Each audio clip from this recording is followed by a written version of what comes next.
Olá pessoal, bem-vindos a mais um episódio da Zombie TV. O meu nome é Ricardo Trindade, sou o nerd de serviço e hoje vamos falar de cómics. Vamos falar especificamente do terceiro volume da Uncanny X-Force, lançado em Portugal pela G-Floy Studio Portugal. Quem acompanha o canal e os meus vídeos sabe que eu já fiz a análise destes dois volumes, do volume 1 e do volume 2, e vamos apenas fazer um rápido resumo, só para vocês perceberem o que é que se passou antes, porque os acontecimentos do volume 1 e volume 2 influenciam diretamente o volume 3. Basicamente, no volume 1, tudo começa com a X-Force a tentar matar de vez o vilão Apocalypse. Apocalypse é eliminado, mais ou menos, e então no volume 2 a semente de Apocalypse que se encontra dentro de Arcanjo floresce e ele aos poucos está-se a transformar no Apocalypse, ele próprio. E então a X-Force tem que ir para outra dimensão à procura da semente da vida, que é um artefacto que impede que Arcanjo se transforme em Apocalypse. E essa semente encontra-se na dimensão da Era de Apocalypse, que é uma das grandes sagas dos anos 90 da Marvel,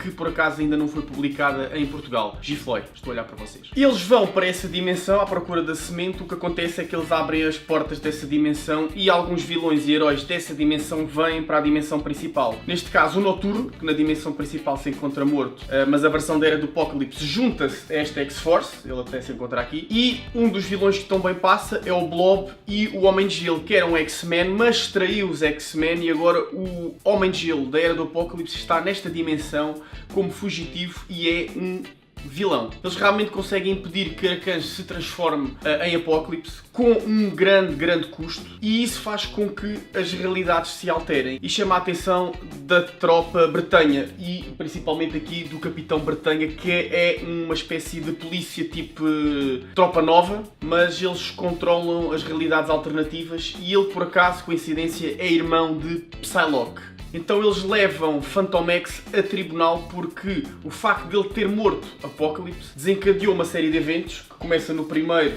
e vai acabar no quarto volume, que ainda não saiu. Desencadeia uma série de eventos que podem alterar todas as realidades. Então eles são levados para o Extramundo, que é uma dimensão à parte de todas as outras, onde eles controlam, esta tropa controla todas as outras dimensões. E é aqui que começa o nosso terceiro volume. É engraçado ver o Extramundo, porque o Extramundo é uma espécie de Senhor dos Anéis. Então é engraçado ver personagens mutantes de ficção científica num mundo de fantasia. E até o Deadpool, com um grande sentido de humor, goza como se eles estivessem no livro do Hobbit ou no livro do Senhor dos Anéis.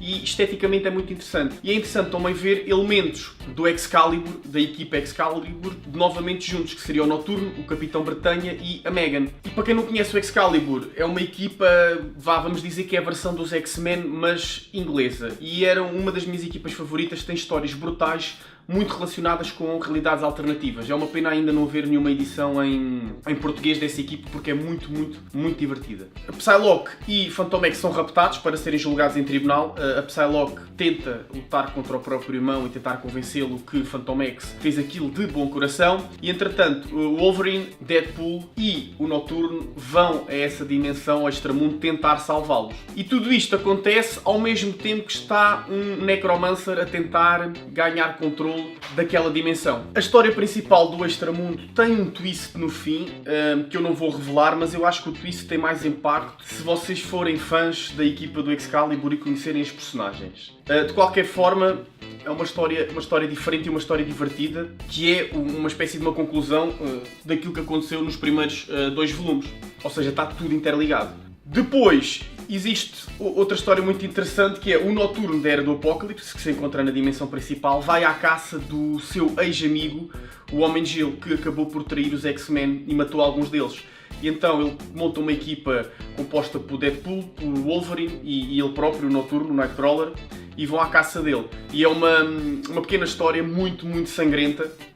Aliás, todas as histórias da X-Force terminam com morte e terminam com sangue e têm sempre um twist no fim que puxa sempre para a história a seguir e para o livro a seguir. Depois existem mais duas histórias, que são duas histórias soltas. A primeira é uma pequena história que mostra os X-Men da Era do Apocalipse, ou seja, aqui os X-Men da Era do Apocalipse cruzam-se com a X-Force da dimensão principal e nós então aqui percebemos o que é que acontece aos X-Men da Era do Apocalipse depois desse encontro. Uma pequena história e as coisas não estão boas para eles. É isso que eu vou dizer e não vou revelar mais. E depois a última história também é uma história solta que tem a ver com a saga do Fear Itself, que é uma saga que até já foi publicada em Portugal. Foi publicada em Portugal como A Essência do Medo, é esta aqui, da Levoar. Mas vocês não precisam de ler esta história para compreender a da X-Force, porque apesar de se passar nessa altura, é uma história solta. Basicamente existe um grupo de radicais humanos que é contra os mutantes. Eles já fazem parte do universo dos X-Men há algum tempo e foram responsáveis por morte de alguns alunos da mansão Xavier, e eles desta vez enlouqueceram e perceberam na cabeça deles que o problema não é só os mutantes, que os humanos também merecem ser castigados. Então aquilo origina uma série de atentados bombistas onde não só mutantes mas humanos morrem. Então a X-Force vai atrás deles para matar esse grupo, essa seita religiosa que se chama os Purificadores. E mais uma vez é uma história completamente sangrenta que eu acho que não tem ligação para as histórias futuras, é uma história solta. Aliás, aqui o volume 3 acaba por ser a edição com mais histórias soltas, o que até pode ser bom para quem não conhece a equipa Uncanny X-Force. Mais uma vez, Remender consegue escrever de forma perspicaz, com um sentido de humor muito afiado. Eu gosto muito do sentido de humor dele, principalmente na utilização do Deadpool. Consegue trazer novas ideias diferentes que nos conseguem surpreender. Em termos de ilustração, todas as histórias têm um ilustrador diferente. Eu gostava muito que a história do Extramundo, do Excalibur, tivesse o seu desenhador original, o Alan Davis, que desenhou esta aqui, por exemplo, desenhou esta aqui e desenhou também aqui a do Capitão Bretanha.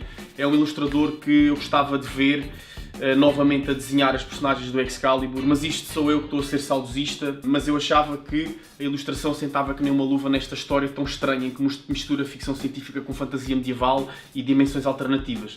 Eu acho que funcionava muito bem, é uma pena não ter sido ele a ilustrar essa história principal. As outras ilustrações estão muito bem conseguidas. A última história é desenhada pelo Veterano Bianchi, ele faz aquelas pinturas quase a óleo, quase realistas, muito interessantes. E no geral é mais uma história sólida. Eu acho que quem conhece o Excalibur vai tirar um bocadinho extra da história por se relembrar das personagens antigas da equipa. Mas o mesmo acontece também com o volume 2 por causa da Era do Apocalipse. Para quem não conhece, também não fica a apanhar bonés, vai perceber a história, não vai ter aquele impacto da cena final, mas é um twist muito engraçado que eu não estava à espera. Se vocês gostaram dos outros dois volumes, com certeza vão gostar deste.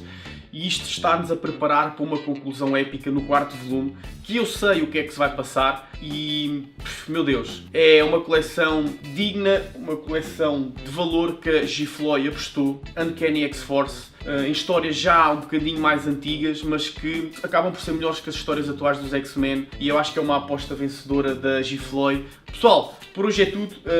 Se vocês já leram a X-Force, o volume 3, gostava de saber a vossa opinião. E não se esqueçam, bons filmes, bons jogos e boas leituras. Até à próxima.